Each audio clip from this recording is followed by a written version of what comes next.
I cannot describe how happy I am to be here today and how honored.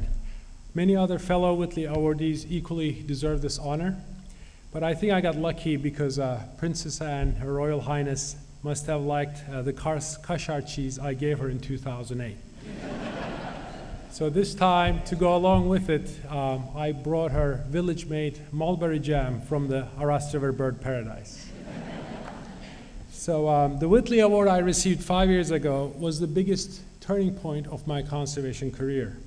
Her Royal Highness giving me the award was a major factor in Turkey's president calling to congratulate me. Unfortunately, at first I didn't recognize his number and I hung up on him. But he was graceful enough to feature the award on his website. That led to the fast tracking of our petition to have Lake Kuyucuk declared Eastern Turkey's first Ramsar wetland. The award and the recognition that followed improved the lake's chances so rapidly that I started thinking about the next conservation priority for the region. Connecting Eastern Turkey's shrinking forests and the bears, wolves, and lynx that live in them. To connect them, I proposed Turkey's first wildlife corridor. The government accepted my proposal and declared Turkey's first wildlife corridor last year. This new protected area is bigger than 70% of Turkey's national parks and stretches for over 100 miles to the protected forests of Georgia. 4.5 million trees will be planted. Turkey is the only country in the world that's almost entirely covered by 3 global biodiversity hotspots. But in biodiversity and habitat conservation, ranks in the bottom 9% of all countries, along with Haiti, Syria, Libya, and Iraq. My country doesn't deserve this. But it's getting even worse. A new law that just passed declares that dams, highways, and other important projects no longer need environmental impact assessments. Sadly, willful destruction of its natural heritage is not unique to Turkey, and more than ever, we need dedicated conservationists working at the local level, translating the best conservation science into action. And we need a lot more organizations like the Whitley Fund, with a global perspective but a local focus. Funding people like those who we just saw, who love studying local wildlife, but who also understand global priorities, who take time to talk to each villager, and who are able to communicate conservation to national leaders.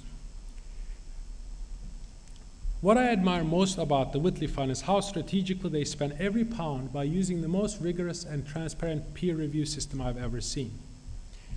Whitley Award winners truly work on the front lines. Often, we are the last chance for the survival of a site or a species. If we are not doing it, who will? Nobody. We are it.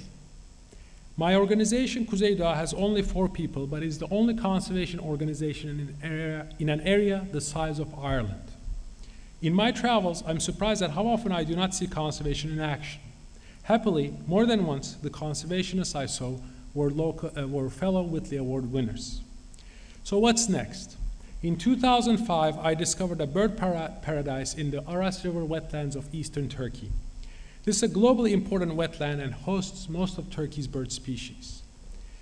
However, now there's a planned dam that will bury this wetland under 45 meters of water if we cannot stop it. This is also bad news for local people.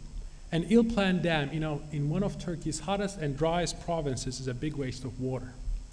Trying to save the Aras bird paradise is the biggest thing we've done so far, and we might fail. But we must nevertheless try. Not only for the birds, but also for the local people, 2,000 of whom will lose their homes, orchards, and the graveyards of their ancestors. One of my inspirations is Atatürk, the founder of modern Turkey. He fought and won in the face of overwhelming odds and made Turkey an independent country. He was a commander during a battle when his forces were greatly outnumbered. But he told them, "Men, I'm not ordering you to fight. I am ordering you to die. In the time it takes us to die, other men can come and take our place." Atatürk and his men showed this courage in the face of near certain death so that they could defend Turkey's soil. That's also what I fight for as a conservationist, to defend Turkey's soil, its landscapes, and its globally important nature from destruction. Thank you very much for this honor.